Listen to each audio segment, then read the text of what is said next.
Oke, seperti yang saya sebutkan tadi, susu kandil itu adalah susu yang memiliki efek pemikat dan juga membuat target itu lengket kepada si pemakai. Nah, ada beberapa mitos yang sampai sekarang masih banyak yang percaya mengenai hal itu ya.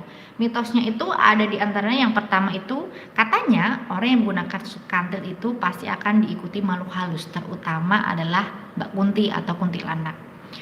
Ya, kalau Anda menggunakan apa energi dari makhluk halus atau energi-energi hitam sejenisnya atau energi negatif biasanya memang akan diikuti oleh makhluk halus.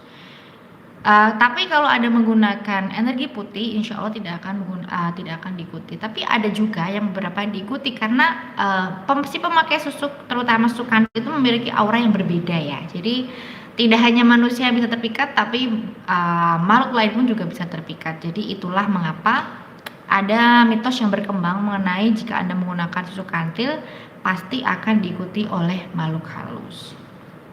Jadi bagaimana bagi Anda pemakai susu kandil, apakah Anda juga merasa seperti itu atau bagaimana ataukah tidak?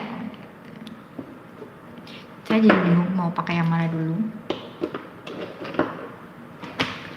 Kemudian ada juga mitos yang mengatakan bahwa kalau Anda sudah makan bunga kandil, artinya Anda sudah pasang susu kandil.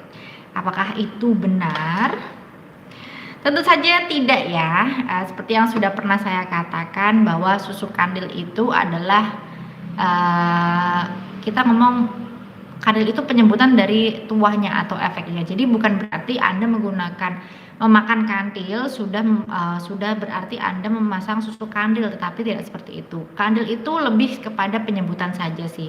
Maknanya adalah secara energi memiliki efek untuk membuat orang tuh kandil dengan Anda atau lengket dengan Anda. Nah, seperti itu. Medianya memang tidak hanya berupa kandil, ada juga media berupa emas, kristal dan juga brian dan sebagainya. Tapi tergantung isinya itu seperti apa. Jadi belum tentu Anda makan bunga kandil, Anda berarti masak susu kandil, bukan berarti seperti itu ya.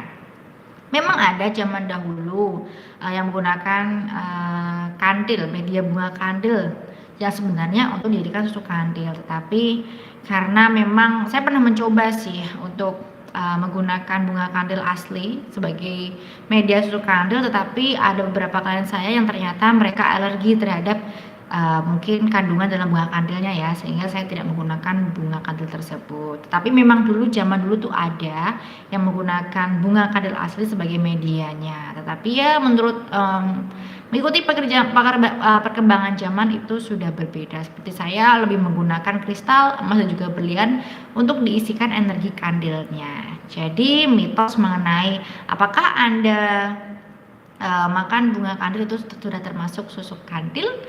Tidak ya, jadi tidak benar itu mitosnya.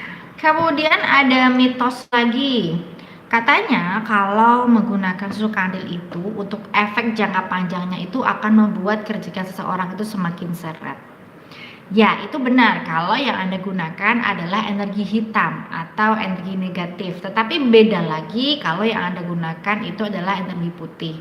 Semakin lama Anda menggunakan energi putih dan juga melakukan amalan-amalannya, tentu saja efeknya akan semakin bagus. Kerjikan Anda pun akan semakin meningkat, tentu saja atas kuasa Tuhan ya.